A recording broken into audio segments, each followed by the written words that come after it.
I just saw online that Keyshia Cole's mom died. Frankie! Frankie, girl, you buy shade to her life. I shade to her spirit. You know, hearing it actually made me sad. Maybe because my name is Keyshia, obviously. Because, when you got a real hood story or when you're connected to those subtle tones of the hood that like we talk about a lot of times but don't really know how to process. It's like when stuff like that happens, you just feel it, you feel it. But to know that she struggled all her life with addiction, and when you really think about the science behind addiction, even behind mental illness, the way our trauma and our patterns and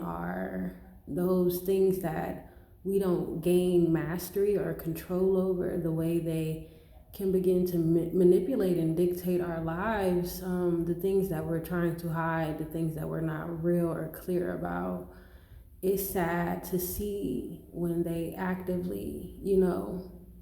I guess, win or consume a person. But I do feel like in some ways,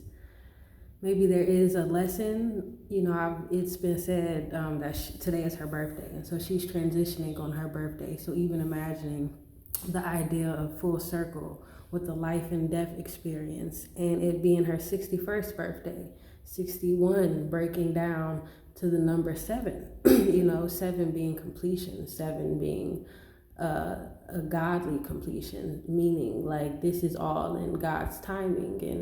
and planning, and sometimes when we don't have the courage or the strength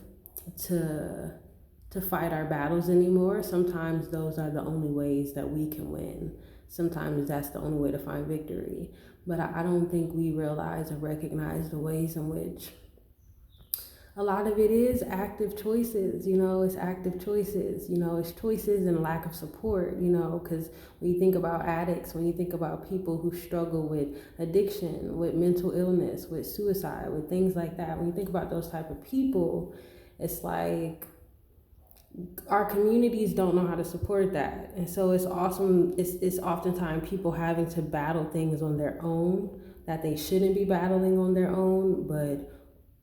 the community doesn't know how to step up or won't step up because of pride, because of ego, what you may have it, And I just think about the times when I think about the way the Aquarius energy has been in the sky, the way Saturn has been calling a new way for us to be responsible, a new way for us to connect, and how it usually is the places where we don't want to look, the places that we deny, the places that we try to act like aren't there, where God teaches us the most. So even thinking about Miss Frankie and her beautiful energy and her beautiful spirit, but thinking about the way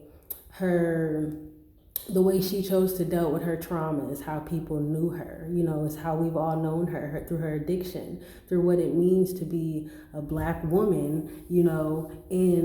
in the belly of the beast, in the concrete jungle of it all, but also without support, without tools, and so the very things that we judge her for her choices, but the things that led her to that are also the things where she should have been helped. We as a community should support each other more, should love each other more, should see each other more, should see ourselves more. And so sending love to Keyshia Cole, on this day, and her family, and sending ease to her mother's spirit as she transitions, and sending love to the hood today, and to all the mothers out there who have struggled with addiction, to all the mothers who have struggled with mental illness, who have struggled with these things that were given to us but don't belong to us, and who never knew to be able to call these things different names, or to call them by their actual names, and to have the support to lift and to shake loose and to release these patterns and generational curses and traumas and ideologies and narratives and whatever you want to call it, but sending love to the hood today. For real, for real.